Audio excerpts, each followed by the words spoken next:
Speaking of back here at home, we're now being joined by Dr. Oladapo Ashinobi. We tried to get him on phone, but now he's right here with us in the studio just to discuss some of the recent trends we have seen in the country. Good to have you, by the way. Thank you. And thank you for wading through the traffic just to get here. Now, talking about where we are now in Nigeria, we just took a look at what's happening in Brazil. Clearly, that's far from what we have in Nigeria, but there's still a lot of concern here in Nigeria.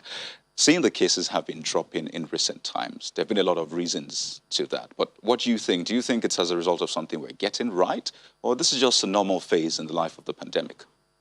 Well, it's a mixture of many things. One, thank God we have a structure of leadership and governance that is leading this pandemic. I mean, to a large extent. Yeah. They are taking the right measures, giving the proper health advisory. The citizens are getting the correct information. However, the only challenge is the way people perceive things. People do not feel that they are at high risk of getting COVID because they're not seeing a lot of people die of COVID. And they cannot see a lot of people die of COVID if many people are not doing the tests. So some people would have died and would have called it brief illness because COVID usually affects the elderly who, by our culture, if they die, we celebrate. Also, it also affects people with previous illnesses who may likely have a higher chance of dying. And so it won't be a new thing if somebody who has a chronic illness dies. Because the person has not done a test, we cannot say it's a COVID death. So the best we can do is work with the figures we have. And I don't want Nigerians to go and have a false sense of security that the Indians had. Two things they thought was going for them was that, one, we're a country where we're taking the right measures because they were doing a lot of tests. We're a country where we have one of the biggest manufacturers of COVID vaccine. And so we can now afford to be careless. In the last 3 months, January and like 2 weeks ago, they had two of the biggest Hindu festivals where over 1 million people gathered in each. So if COVID had a 10% infection rate, that means at those events alone, about 200,000 people. And it spreads very fast. Yeah. Now, add that to the fact that there are new strains that actually spreads faster than the original strain. Then it tells you where the challenge of Brazil came from.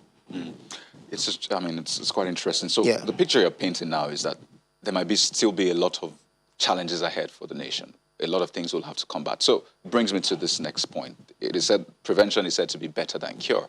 It is also said that prevention is cheaper than cure. The NCDC head recently said that, you know what, we need to ensure that we make preparations, which is cheaper than actually fighting it. We're in the battle. So in terms of strategy, preparing for the inevitable, which they say is a third wave, where should we be focusing our attention right now?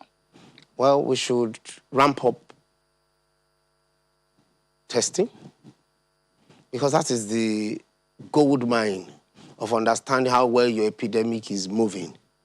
It's the number of people who test that will give you an idea of the pandemic you're managing. However, if that is not there, the next best assumption is to use results of surveys.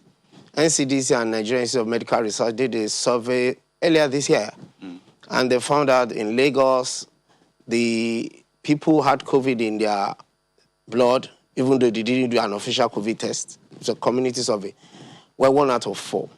And in the 3 other states, 1 out of 10. So if you take an average of that and stay with the lowest figure, we'll be saying Nigeria has a COVID infection rate of 10%. If we have a 10% infection rate, that means knowingly or unknowingly, we might be having 20 million people having COVID.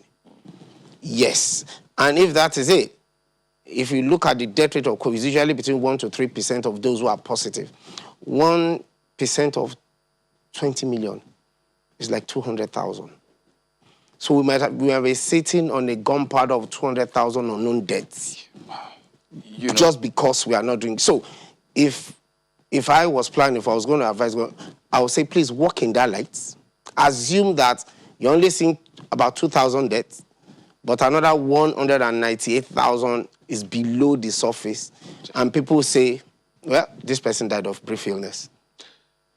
A job of work clearly on our hands. But Dr. Oladapo Ashimbi, I'd like to thank you so much for at least sparing time to share your thoughts with us on the program. Yeah. Good luck and keep safe, Nigerians.